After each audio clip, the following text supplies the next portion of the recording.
Margaret Brennan is the host of Face the Nation, and she is, what's the word? A disaster. And she has been a disaster, like this entire year. I mean, every time somebody from the Trump administration goes on her show, whether it's JD Vance or Marco Rubio or Kristi Noem or Speaker of the House Johnson has had some pretty good scenes with her. It goes on and on and on. And we often wonder, like, why do they keep letting these people on the show? Why does the Trump administration keep it in mind? She's such a disaster. I think they secretly are like vying for it. It's like this week it was Scott Bessent, the Treasury Secretary. I feel like Scott's like, please let me at Margaret. I haven't been on in a while. Come on, it's too much fun. And she completely tries to play the gotcha game. And then she, completely it's a disaster. She just disintegrates before your very eyes. But God bless her. She just keeps coming back for more. Take note of those facial expressions she's so famous for, as she knows she's got the kill shot, the gotcha moment. Now listen to this lengthy exchange where Margaret Brennan keeps trying to propose exactly what a disaster the Trump economic policies are, despite the fact that the numbers don't bear that out at all, whether you're looking at jobs numbers, inflation numbers, wage numbers, import-export numbers, or Wall Street. I mean, those are just a few economic indicators. I'm no genius, but they're all pretty strong right now, and that suggests so far things are going okay. But Margaret Brennan, she's sure she's going to get him. Watch. You were last year in March, we were trying to gauge what the impact of the standoff with China and with the tariffs on the rest of the world would do for American consumers here at home. At that time, you told us you were going to appoint an affordability czar and council to figure out 5, you said, or 8 areas where there will be some, pain for working class Americans.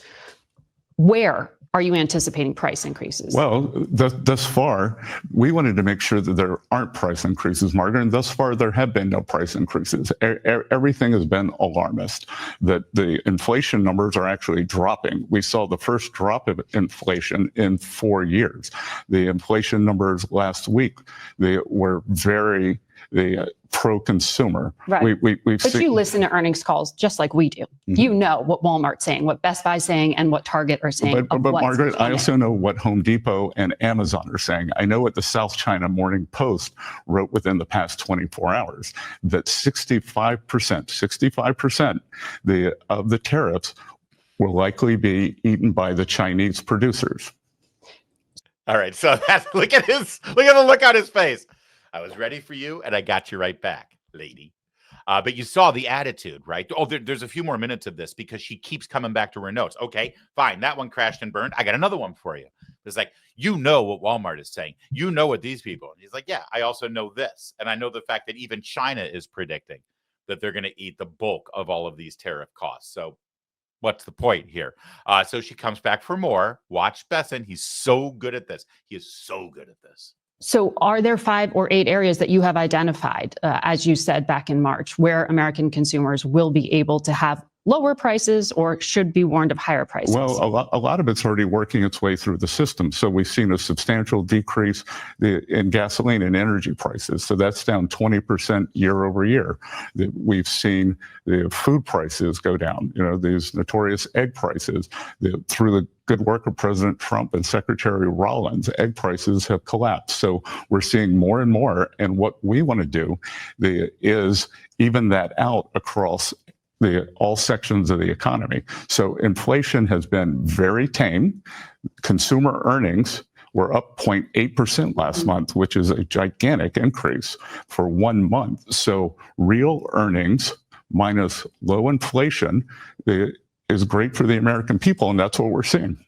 So again, she's like, oh, please predict all of the price increases. What are you anticipating? What are you seeing? And he goes, well, actually, so far, instead of predicting what we think is going to happen, which he keeps trying to do, which is funny. I like watching the news for the news.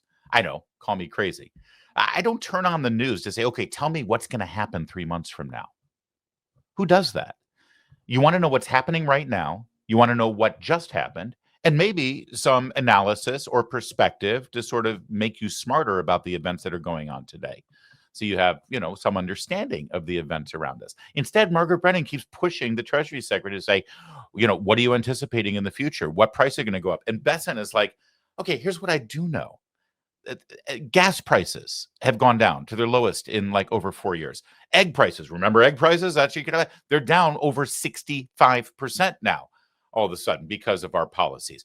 Inflation has gone down. We're year over year just at 2.1%, I think, which is nothing compared to the 9% we saw under Biden year over year. So it's Daddy's like, actually, Margaret, before we even get into anticipating price increases, if they come, which necessarily they won't, we've actually been enjoying huge decreases in prices right now, or decreases in the rate of inflation compared to years past. So can we talk about that for a minute?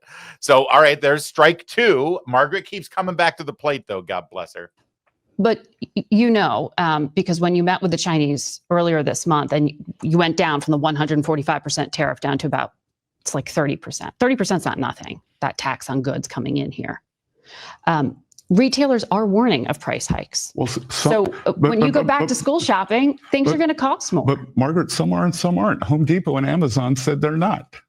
And Home Depot and Amazon aren't where you go for your back to school shopping. When you buy your jeans, when you buy your crayons, when you buy all those things that parents are going to be I don't know about you, but I do it online at Amazon. You know, this isn't an advertisement for Amazon. And guess where most of the Halloween costumes in America get bought? At Home Depot. So, that's just not right. There's a wide aperture here of different companies are doing different things. They are making decisions based on their customers, what they think they're able to pass along to their customers, what they want to do to keep their customers. And I was in the investment business for 35 years, Margaret, and I will tell you, earnings calls, they have to give the worst case scenario, because if they haven't and something bad happens, then they'll be sued.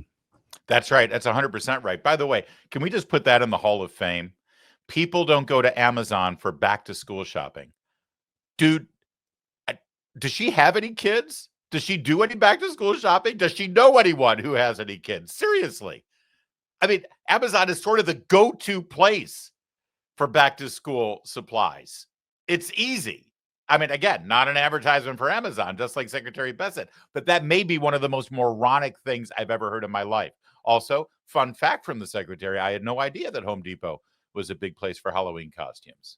Is that really a thing? What are you going as a linoleum floor? Well, I'll look into it. Okay, let's see if Margaret tries again, because this is a disaster so far. It's not always the worst case. It's the most probable case. No. They have to give the worst case.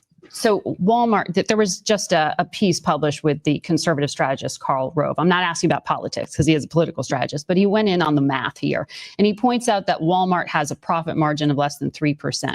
He says, if it does what Mr. Trump says, eat the tariffs, it can't break even. It can't absorb the cost of imported pair of kids' jeans with a 46% tariff on Vietnam, a 37% tariff for Bangladesh, or 32% tariff on sneakers from Indonesia. Other companies are in the same pickle. So should companies cut back on the amount of goods they have on their shelves, or just on their profitability? That's a decision company by company, Margaret. And I had a long discussion with Doug McMillon, the CEO of Walmart, and they're going to do what's right for them.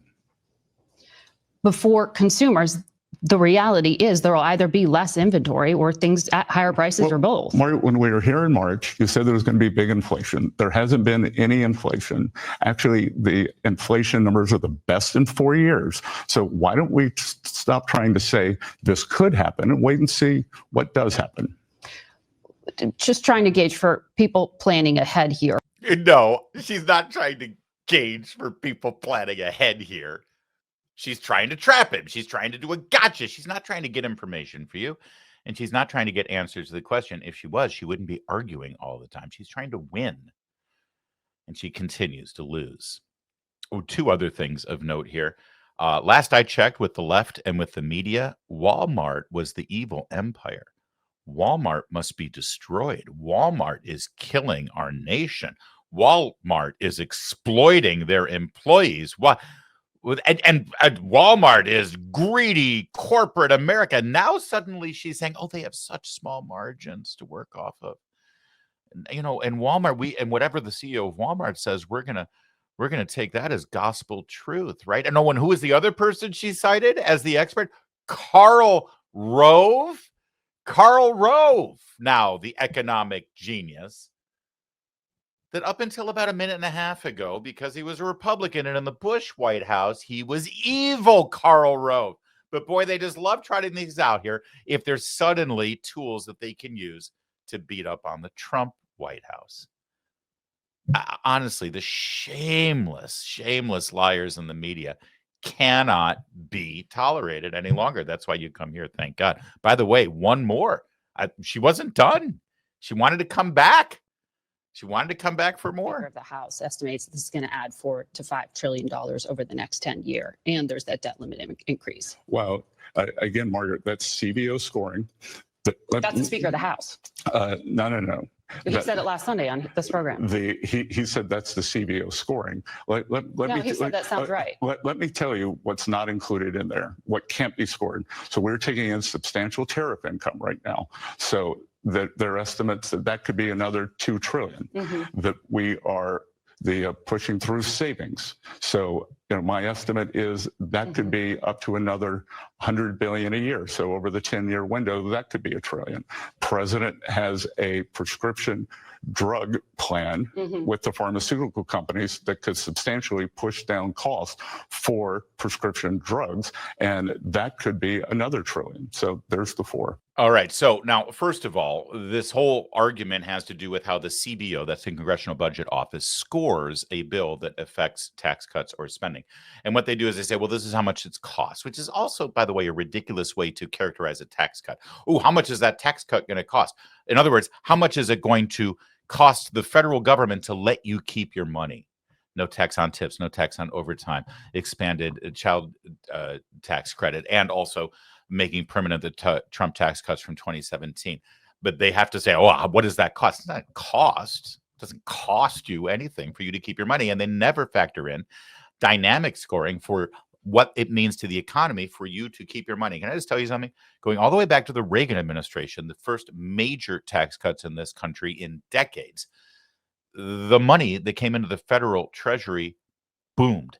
Every single time there's a major tax cut and you're allowed to keep your money, the federal government actually ends up making more money than the Congressional Budget Office ever predicts, because you keeping your own money means that you can spend more. It means you can hire people for your small business. It means there's more money flowing in the economy and more money is being spent. And that means more sales taxes. It means more business taxes, and it means more personal income taxes. It always, and I mean always, works out that way, but they always slip into this same fight about dynamic scoring in the Congressional Budget Office. And you just heard the Treasury Secretary say, oh, yeah, sure, the tax cut means $4 trillion here, but we've got, first of all the money going into people's pockets, as I just detailed. Plus, we've got reforms going on with tariffs and income coming from the tariffs. Plus, we've got reforms coming from prescription drugs. And by the way, when we save money and the federal government doesn't spend money, that actually makes our economy stronger, more robust, and that's going to help things out as well. All right. That said, there seemed to be a little discrepancy there at the very beginning of this, having to do with Speaker Johnson. Margaret Brennan says, came on the program and said, this is going to cost $4 trillion, right? Did you see this exchange? Speaker of the House estimates this is going to add $4 to $5 trillion over the next 10 years, and there's that debt limit increase. Well, again, Margaret, that's CBO scoring. That's the Speaker of the House. No. He said it last Sunday on this program. He said that's the CBO scoring. Okay, so there seems to be a discrepancy over this, a disagreement. I mean, what did the speaker say? The good news is, unlike Margaret Brennan, we actually watch her show. We actually pay attention to the news, and we have the clip of Speaker Johnson on her show. All right. And you just saw Bessent say, well, yeah, the CBO scoring is an estimate of about $4 trillion. Yes, not denying that, but we're saving on this, and we're going to raise money because of the boost to the economy, right? So let's see what Speaker Johnson really said last week about the $4 trillion. It will eliminate taxes on tips and overtime, put about $50 billion towards the border wall and hiring Border Patrol agents, keep in place existing individual tax rates, create savings accounts for kids with a one-time deposit of $1,000, increase the child tax credit by about $500. The bill on this is estimated to be between $4 and $5 trillion over the next decade. How much do you think this is all going to cost? Well, that's about the right estimate. But at the same time, we have historic savings for the American people, cuts to government to make it more efficient and effective. And so there you go. She's the one who quoted the CBO estimate of $4 trillion. And Johnson just said, yeah, that's right. That's the CBO estimate. But then he goes on to say exactly what Scott Bessent just said. We've got savings here. We've got, I mean, it can go on, but she's just so bad. And acts like we can't pull the clip ourselves to see exactly what Speaker Johnson said. All right. But she wasn't done. She had a hell of a day, Margaret Brennan did. She had Rand Paul on, and she was very upset that funding for PBS is on the table, something Rand Paul's been championing for years now. You had proposed a rescission request, a clawback of about $500 billion from money Congress had already signed off on. We know now that the White House is going to ask Congress this week for some rescissions. Sounds like it's just $9.4 billion, and it's PBS, it's NPR, and it's foreign aid. Is this really the best strategy? And do you think 51 Republican senators are on board with it? First of all, I will vote for spending cuts. The more, the better. This is very, very small. To put it in perspective, if the deficit this year is $2.2 trillion, if you cut $9 billion, the deficit's going to be $2.191 trillion. It really doesn't materially change the course of the country. We should do it by all means, and it is the low-hanging fruit. This is the money that was pointed out that was being spent for sex change operations in Guatemala, trans opera in Colombia, all this crazy spending. Yes, it should be cut. Sesame Street. But I had an amendment about a month. Excuse me? It's Sesame Street. It's PBS and NPR. Yeah, and I think, you're right. We'll see if there's the votes to cut it. I don't think we necessarily need government program anymore. We have so many choices on the internet and so many choices on television. Thank you, Newsbusters, for the clip. You just can't make it up. It's Sesame Street. It's Sesame Street. Sesame Street makes about $35 million a year, not from your tax dollars, not from the Corporation for Public Broadcasting, but from its deal that it signed with HBO several years ago. Also, try going to any department store or kid store or toy store and not seeing Sesame Street and Muppet gear and swag and toys that they're selling to you and making tons. And you get nothing out of that, by the way. Please, Sesame Street. Also, Sesame Street and PBS started in 1968 when there were 3 television networks. There's a lot of kids programming on now. I promise. My kids learn to read with Blue's Clues, not Elmo. And by the way, let's check in with Sesame Street and find out what's going on the block now that it's June. And you know what June means? There's your rainbow flag made with Muppet monster arms. On our street, everyone's welcome. Together, let's build a world where every person and family feels loved and respected for who they are. Happy Pride Month. Wait a minute. Who they are? Mommy, Daddy, what does that mean? I mean, everybody is who they are. What do they mean by pride? Oh, well, Sesame Street is trying to educate you on how you can have sex with people of your own sex. Wait, Mommy, Daddy, what sex? Well, I wasn't going to have this conversation with you, but since Sesame Street brought it up, sure, let's talk about it. After all, you're 4. You should probably be prepared for public school now. Let's talk all about it. Happy Pride Month, Sesame Street. Can't defund them fast enough. But Margaret Brennan, what a day she had. It's Sesame Street. Please, let's talk about Muppets. I can't keep up with the Treasury Secretary.